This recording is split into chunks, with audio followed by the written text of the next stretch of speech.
Le grand débat de la semaine sur Sud Radio avec nos trois invités que je vais vous présenter dans un instant. On parle de vos factures et en même temps du climat. Vous avez passé un été torride, beaucoup trop chaud d'ailleurs, parfois dangereux, près des incendies. Vous y étiez notamment en Gironde, là où vous écoutez Sud Radio et où les incendies ont été dramatiques.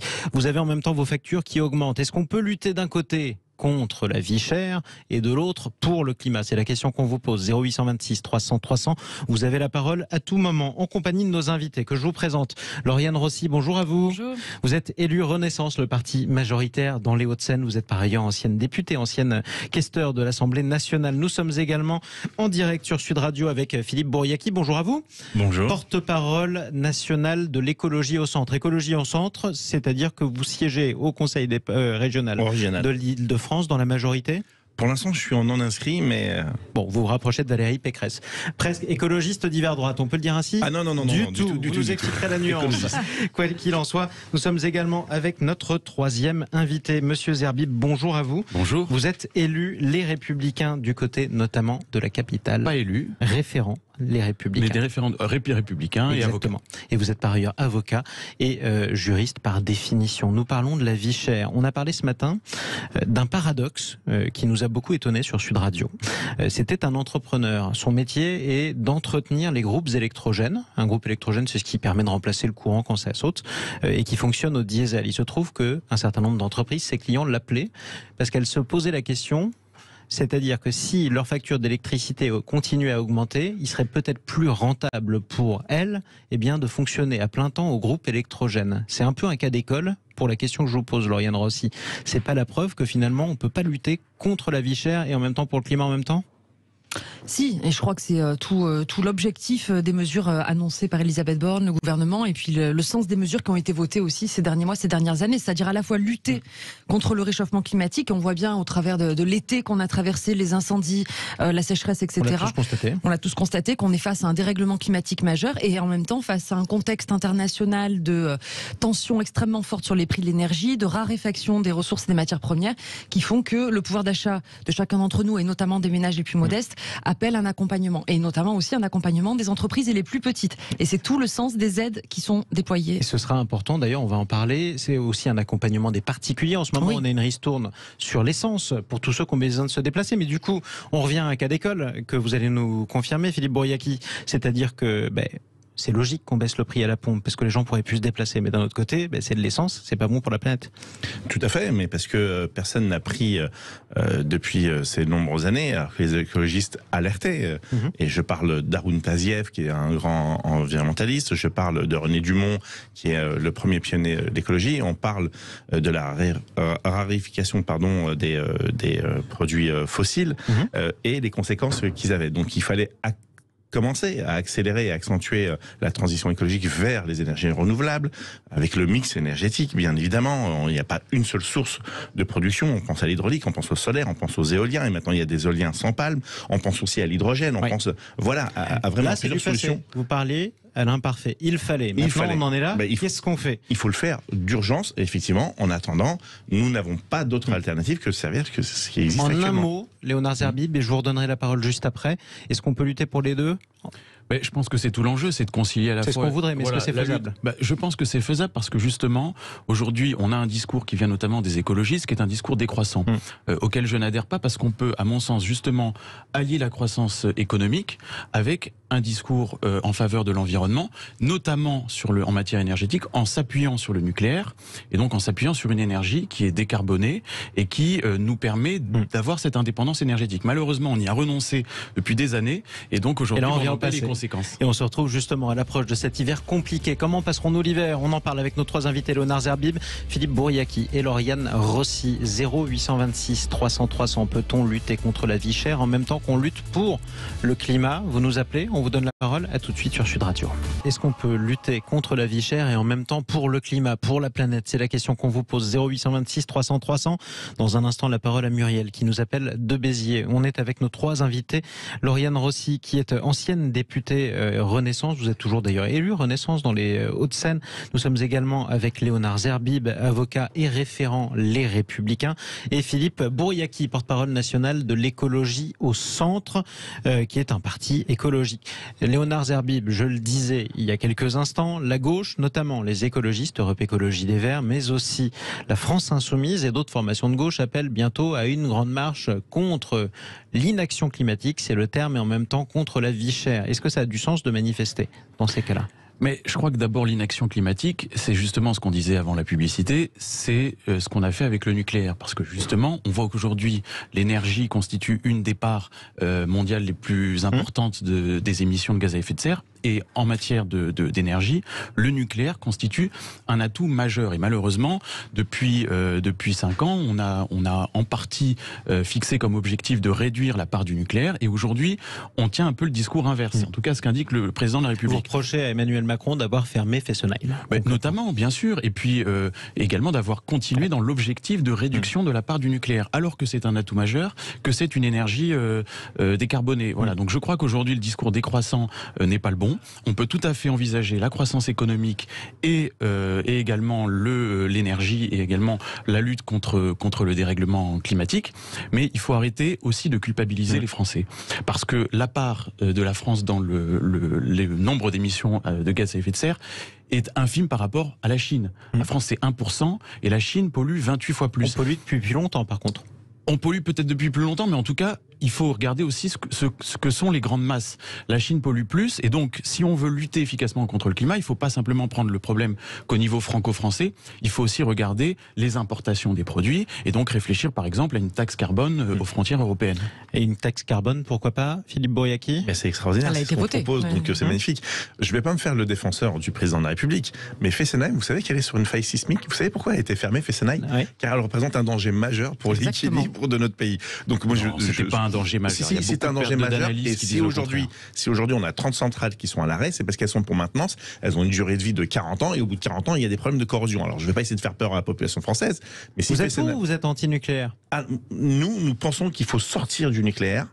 À moyen terme, à écologie au centre, en tout cas, à 30 ans. Mais il y a un vrai débat qui s'installe, y compris sur la fission de l'atome, mais on en reviendra plus tard.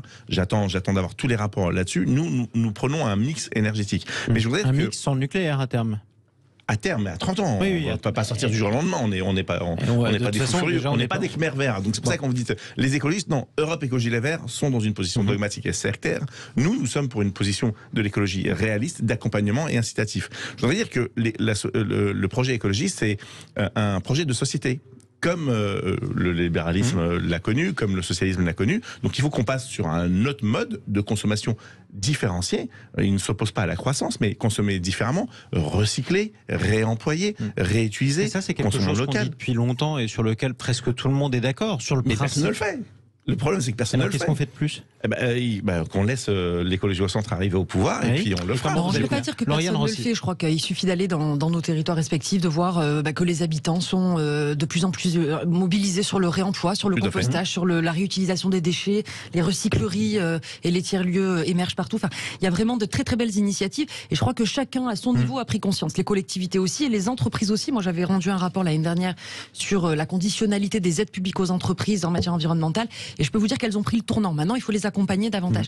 Je vous remercie d'avoir rappelé que nous ne sommes pas sortis du nucléaire et nous n'avons jamais eu la volonté d'en sortir. Nous avons voulu effectivement sécuriser nos installations nucléaires et certaines centrales effectivement posent des problèmes graves de sécurité. C'est pour cela que certaines ont été fermées ou sont en maintenance. Mais la trajectoire, elle est très claire. Nous misons plus que jamais sur le nucléaire et c'est une chance pour notre pays. Et quand le général de Gaulle a positionné la France sur les rails du nucléaire, à l'époque, c'était pas un enjeu climatique, c'était un enjeu de souveraineté. Désormais, c'est aussi un enjeu climatique et un enjeu de pouvoir d'achat parce que grâce à ça, nous ne sommes pas dépendants d'autres pays comme peuvent l'être nos voisins européens. À l'exception de cet hiver, justement, où on aura besoin de l'énergie des pays frontaliers dans la mesure où on a trop de centrales ou de réacteurs qui sont fermés pour maintenance. Ça, c'est un fait. Donc, on a quand même retrouvé un peu de dépendance. Oui, on a une dépendance aussi plus légère que des voisins européens, mais au gaz. Donc l'enjeu, c'est d'avoir des stocks suffisants pour passer l'hiver, avec une exigence de sobriété. La Première ministre l'a demandé, moins 10% de consommation d'énergie demandée à tout le monde. Alors revenons au paradoxe que je soulignais tout à l'heure. On en est quand même aujourd'hui à resubventionner le prix de l'essence ou le prix, par exemple, du samplon 95 ou alors le prix du diesel. Ce qui va à l'encontre de l'autre objectif que le gouvernement s'est fixé, à savoir limiter les émissions de gaz à effet de serre. Donc comment on peut concilier les deux, Léonard Zerbib? Mais je ne crois pas que ça aille à l'encontre, parce qu'il faut bien aussi il faut fonctionner avec l'existant. En particulier dans les territoires ruraux, vous ne pouvez pas aujourd'hui vous déplacer sans utiliser la voiture.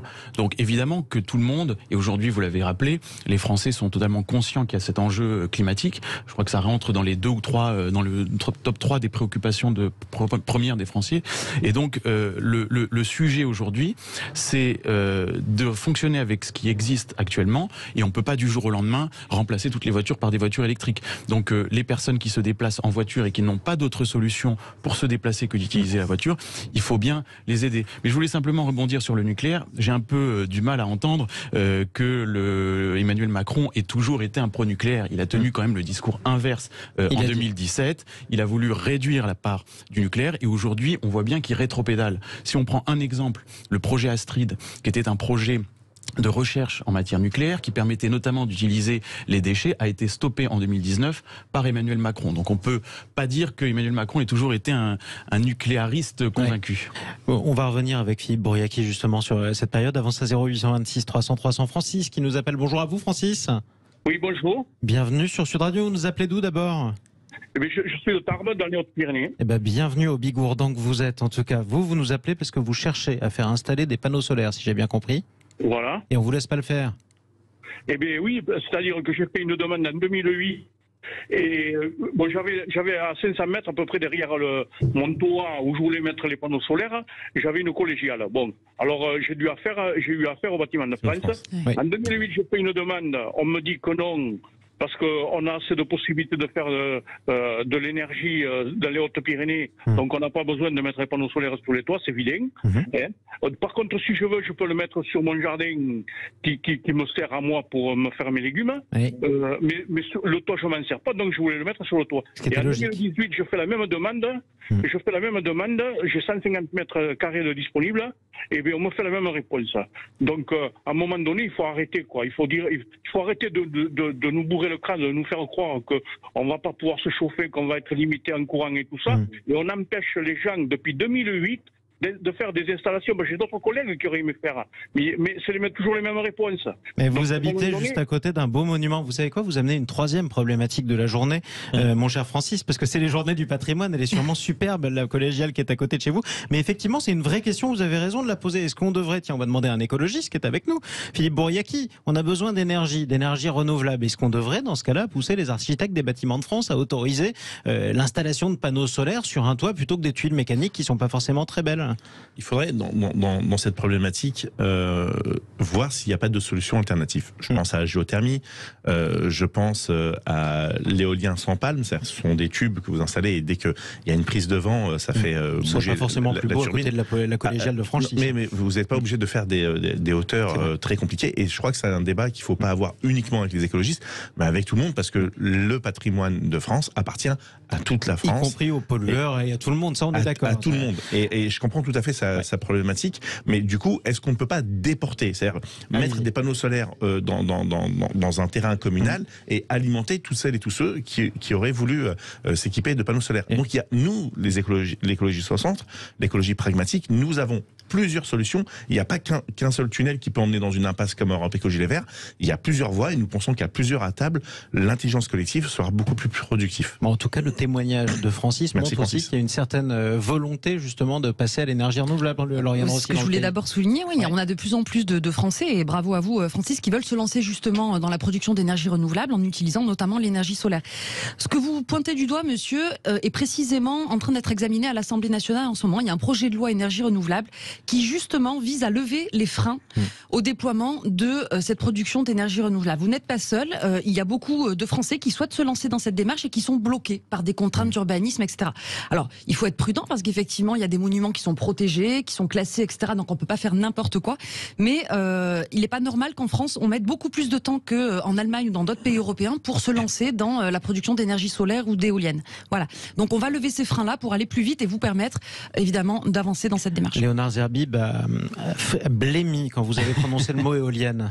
Non, parce que c'est très bien, comme vous le dites, que effectivement Francis et d'autres Français cherchent à être indépendants énergétiquement et donc à utiliser les propres ressources naturelles pour produire leur propre énergie. Mais il ne faudrait pas non plus qu'on pense que c'est uniquement avec cette énergie-là qu'on va pouvoir approvisionner tous les Français. Et effectivement, Madame Rossi, vous parlez de ce projet de loi qui va arriver à l'automne et qui concerne les énergies renouvelables et qui va pas seulement s'occuper du solaire, mais visiblement aussi de l'éolien, qui va accélérer les procédures en matière d'éoliennes. Et on le sait, il y a une très faible acceptabilité sociale de ces implantations sur un bon nombre d'endroits dans le territoire.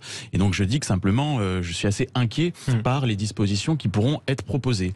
Parce qu'il y a un certain nombre de procédures à respecter, notamment d'enquête publique, et que, au vu des premières déclarations qui ont été faites sur ce sujet, visiblement, on veut revenir complètement sur ces procédures et alléger. Je dis attention parce que les éoliennes, encore une fois, sont des énergies intermittentes qui comme ne le permettent solaire. pas, comme le solaire évidemment, mais sur lesquelles on ne doit pas se baser uniquement pour fonder notre mix énergétique. Il ne faut pas oublier le nucléaire et il faut surtout faire attention à l'acceptabilité sociale. Philippe Bouriaki. Nous, notre projet se compose sur 4 fondamentaux que Jean-Marc Govintoré décrit très bien dans un de ses livres, c'est l'éthique, le réalisme, le respect et la responsabilité. Vous avez raison, les énergies renouvelables, c'est ce qu'on appelle des énergies intermittentes. C'est-à-dire que quand il y a du vent, l'éolien crée de l'énergie. Quand il y a du solaire, le solaire crée de l'énergie. Je pousse la logique jusqu'au bout. Quand il y a une sécheresse qui dure trop, il n'y a plus d'eau dans le barrage. Affirmatif. Alors, c'est beaucoup plus compliqué que ça, mais ça veut dire qu'il faut aussi qu'on réfléchisse comment récupérer les eaux de pluie, les stocker, afin qu'ils puissent nous alimenter en eau et en même temps produire de l'énergie. Il y a ce qu'on appelle l'hydrolien, c'est-à-dire que ce sont des éoliennes marines, mais qui sont alimentées par le courant. Ouais. Donc là, ça risque pas de... Mais Léonard Zerbib nous dit que ça ne peut pas justement remplacer le nucléaire. Il y a le photovoltaïque, il y a la géothermie, et quand on parle d'éoliennes, je vous disais tout à l'heure, une nouvelle technologie d'éoliennes sans palme, et donc ça ne défigure pas le paysage. Il faut aller aussi... produire maintenant de l'hydrogène, il y a la méthanisation. Le mix énergétique, c'est pas une solution comme voudrait faire Écologie des Verts et maintenant qu'on soit tous en calèche, c'est plusieurs sources d'énergie ensemble, cumulés, qui font qu'on ne sera plus dépendant des fossiles et des pétroménarchies et des gaz russes. On est entièrement d'accord, mais il y a aussi des choix stratégiques et des arbitrages. Bien si sûr. On met toutes les subventions uniquement du côté des éoliennes, uniquement du côté de certains lobbies, ensuite le problème c'est que... De quel lobby on parle ? Par exemple le lobby de l'éolien, qui est très important. Et donc on a besoin aujourd'hui de s'appuyer prioritairement sur ces énergies non intermittentes comme le nucléaire. Entendons bien, il n'y a pas d'énergie privilégiée par rapport à une autre. On a fait le choix du mix énergétique. La trajectoire française, elle est très claire. Elle a été votée par le Parlement. Il y a effectivement un objectif d'énergie renouvelable dont fait partie l'éolien, qui sont subventionnés au même titre que le solaire, le nucléaire, la géothermie, la méthanisation, en s'adaptant aussi aux spécificités des territoires. Il est évident que c'est dans les territoires les plus ensoleillés ou les plus sujets au vent qu'on va mettre des éoliennes ou des panneaux solaires. Voilà. Mais il n'y a pas d'énergie plus subventionnée qu'une autre. On est vraiment sur un mix énergétique. Restera à essayer d'arriver à faire baisser les différentes factures des uns et des autres qui malgré tout augmentent. Un mot, vous avez droit à un mot, Philippe Bouriaki. Juste isolation thermique. Si on règle pas le problème d'isolation thermique... Merci beaucoup, Philippe Bouriaki. Restez avec nous, 0826 300 300. On se retrouve dans un instant. C'est l'autre débat.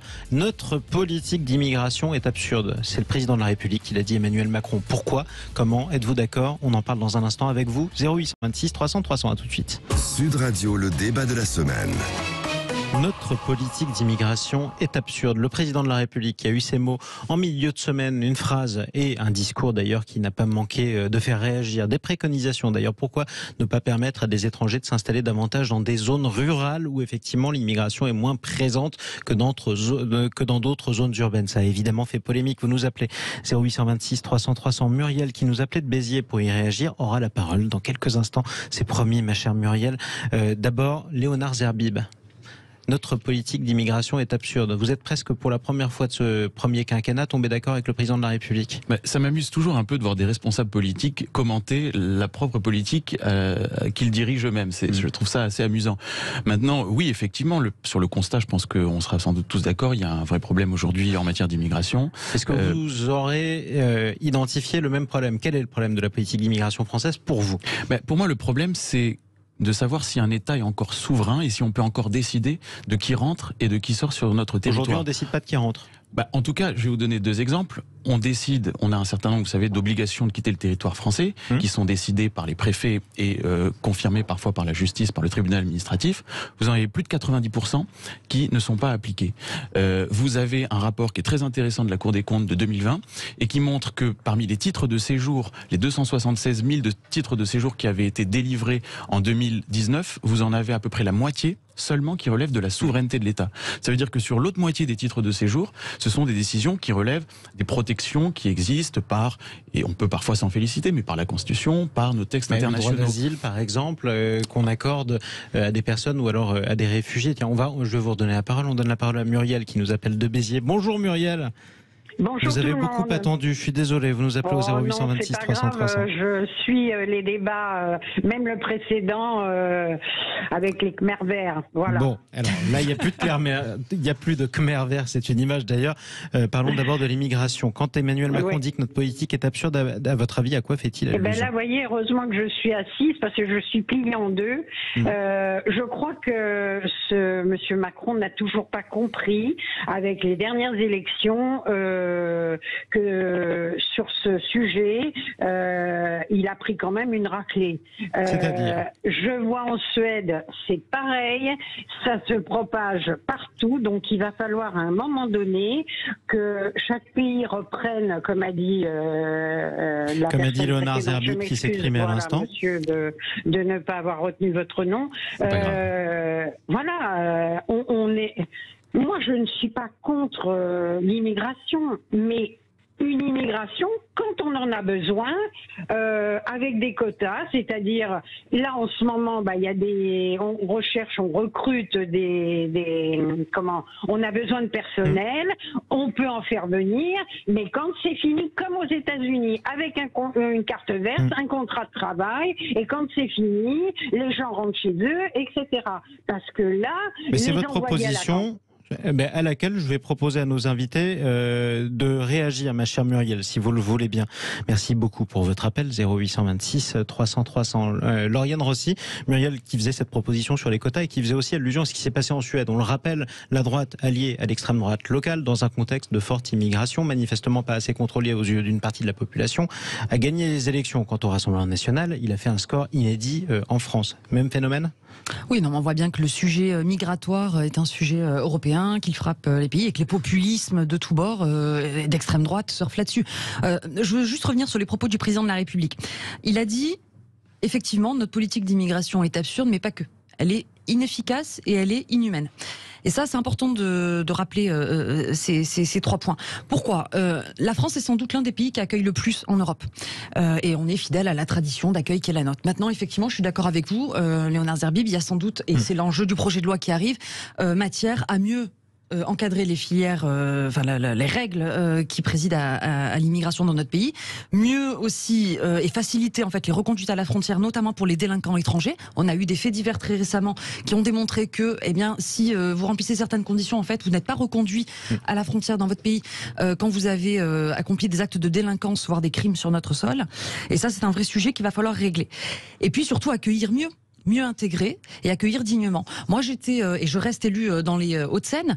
Je vois la misère dans laquelle vivent les populations immigrées. C'est contre cela qu'il faut agir. Donc, et certains travaillent, payent des impôts, etc. Ils sont pourtant dans une situation complètement inacceptable. Voilà. Donc, on veut agir là-dessus et ça n'exclut pas effectivement d'agir avec des territoires qui aujourd'hui accueillent moins que les métropoles et d'avoir une vraie politique d'aménagement du territoire avec l'immigration. Des zones rurales notamment où le président de la République imaginait qu'on pourrait proposer à des immigrés, des néo-arrivants de s'installer en priorité plutôt que dans des quartiers où il y a déjà une forte population immigrée. Philippe Bouriaki. C'est très intelligent comme proposition.